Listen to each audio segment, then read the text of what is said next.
നമ്മൾ മനസ്സ് മാറി മാറി സഞ്ചരിക്കുന്നതിനെ പറ്റി കുറ്റപ്പെടുത്തുന്നു. പക്ഷേ മനസ്സ് മാറി മാറി സഞ്ചരിച്ചില്ലെങ്കിൽ എന്ത് വിഷമമായേനെ. ചില പ്രത്യേക ചിന്തകളിൽ മാത്രം കുരുങ്ങി അങ്ങനെ കിടക്കുമ്പോൾ എന്ത് വിഷമമാണെന്നോ അതിൽ നിന്ന് പുറത്തു വരാൻ. അപ്പോൾ മനസ്സിൻ്റെ ഈ സവിശേഷത ഒന്ന് ചിന്തിച്ച് വേറൊന്നിലോട്ട് ഇങ്ങനെ മാറാനുള്ള അതിൻ്റെ കഴിവ് അത് അത് പ്രശംസനീയമാണ്. അതുപോലെ തന്നെയാണ് നമ്മുടെ അനുഭവങ്ങൾ.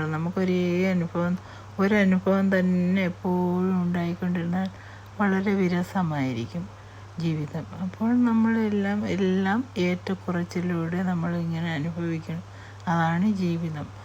അപ്പോൾ അല്ലാതെ ഒരേ രീതിയിൽ ഒന്നും തന്നെ ഇരിക്കും. ഒരു നദി ഒഴുകുമ്പോഴും അതും ഇറക്കത്തിലും പിന്നെ കുഴിയിലും കുണ്ടിലും ഒക്കെ വീണ് കളകളാരഭത്തോടെയല്ലേ പോകുന്നത്.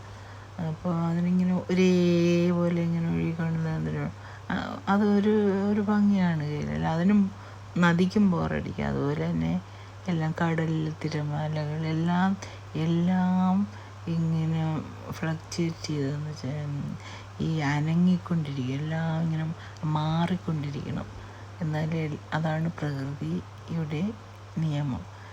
ഇപ്പം ഋതുക്കളാണെങ്കിലും ഇപ്പം വേനൽ മാത്രമായാലും ആളുകൾ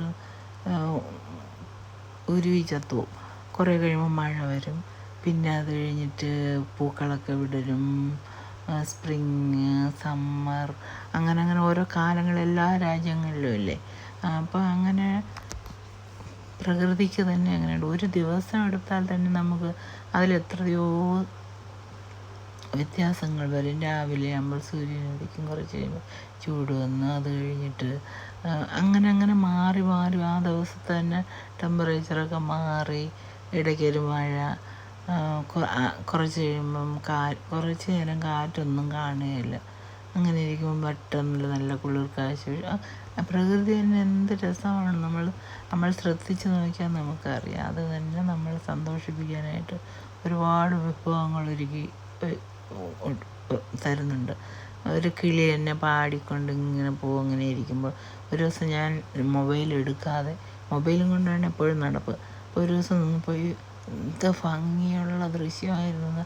ഇപ്പോഴും മനസ്സിപ്പോൾ മൊബൈൽ പകർത്തിയിരുന്നെങ്കിൽ അത് എൻ്റെ മനസ്സിൽ കാണുകയില്ലായിരുന്നു. ആ നീല ആകാശത്തുകൂടി കുറേ അരയന്നങ്ങൾ, ഒരു കൂട്ടം ഞാൻ പ്രതീക്ഷിച്ചതേ ഇല്ല. അരയന്നങ്ങളാണെന്ന് അത്ര മനോഹരമായി ഇങ്ങനെ പറന്നു പോയി. അതുപോലെ പിന്നെ ഒരിക്കൽ ഇതുപോലെ തന്നെ മൊബൈൽ എടുക്കാതിരിക്കുമ്പോഴാണ് ഏറ്റവും നല്ല കാണുക.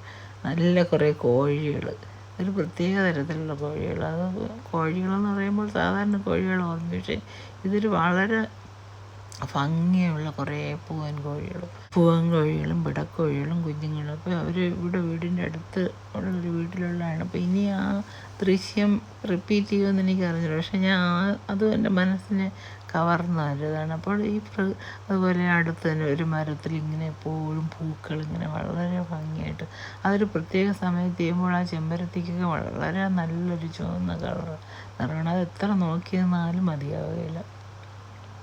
അങ്ങനെ എന്തെല്ലാം കാര്യങ്ങൾ പ്രകൃതി തന്നെ നമ്മളെ സന്തോഷിപ്പിക്കാനായിട്ട് ഒരുക്കി വയ്ക്കുന്നതെന്ന് അറിയാമോ.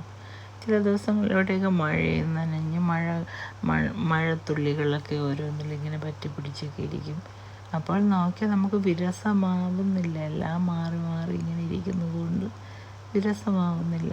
അതുപോലെ നമ്മുടെ മനസ്സിലെ ചിന്തകളും ഒന്നിൽ തന്നെ നമ്മുടെ മനസ്സ് തന്നെ മാറിക്കൊള്ളും. നമ്മൾ വിഷമിക്കാതിരുന്നാലും അത് കുറേ നേരം കഴിയുമ്പോൾ വേറൊന്നിലോട്ട് ചിന്തിച്ചോളും. കുറേ നേരം വിഷമത്തിൽ തങ്ങി ഇങ്ങനെ നിന്നിട്ട് പിന്നെ അറിയാതെ തന്നെ അത് വേറെ പല വിചാരങ്ങളൊന്നുമില്ലെങ്കിൽ പണ്ട് സംഭവിച്ച ഏതെങ്കിലും ഒരു നല്ല കാര്യം അങ്ങനെ മാറി മാറി അതും ചിന്തിച്ചുകൊണ്ടിരിക്കും. അതാണ് മനുഷ്യൻ്റെ ഒരു പ്രത്യേകത, പ്രകൃതിയുടെ പ്രത്യേകത, നമ്മുടെ പ്രത്യേകത, നമ്മുടെ ഭാഗ്യം എന്നൊക്കെ പറയാം. അല്ലെങ്കിൽ നമ്മളൊക്കെ ജീവിക്കാൻ പറ്റില്ല. ഏതെങ്കിലും ഒരു ദുഃഖത്തിലങ്ങ് ആണ്ടുപോയാൽ നമുക്ക് കരകയറാൻ വളരെ പ്രയാസമാണ്. അതിനിടയിൽ അങ്ങനെ കുറേ കഴിയുമ്പോൾ അത് മനസ്സ് മാറി ചിന്തിച്ച് തുടങ്ങും. എന്തെങ്കിലും ഒരു നല്ല കാര്യത്തിൽ എന്തെങ്കിലും ഒരു ഒന്നുമില്ല ആത്മീയത്തിലോട്ട് പോകും. സമാധാനം, അതാണ് ഏറ്റവും നല്ല ഒരു ചിന്ത.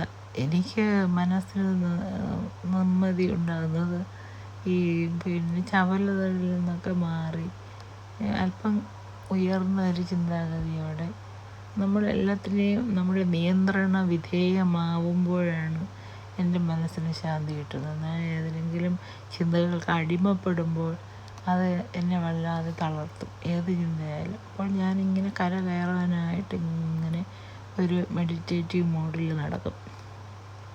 കാര്യം ഈ ചിന്തകൾ എന്നെ വിട്ടുപോയാലല്ലേ എനിക്ക് കയറിയിട്ട് എൻ്റെ പഴയ സ്വതസിദ്ധമായ ആത്മീയ എന്നുവെച്ചാൽ ഞാനെല്ലാം അതിജീവിക്കാൻ കഴിവുള്ളവളാണ് എന്നിട്ട് നല്ല വഴി തിരഞ്ഞെടുക്കാൻ എനിക്ക് കെൽപ്പുണ്ട് എന്നുള്ളൊരു ചിന്തയോടെ എന്തും തരണം ചെയ്യും.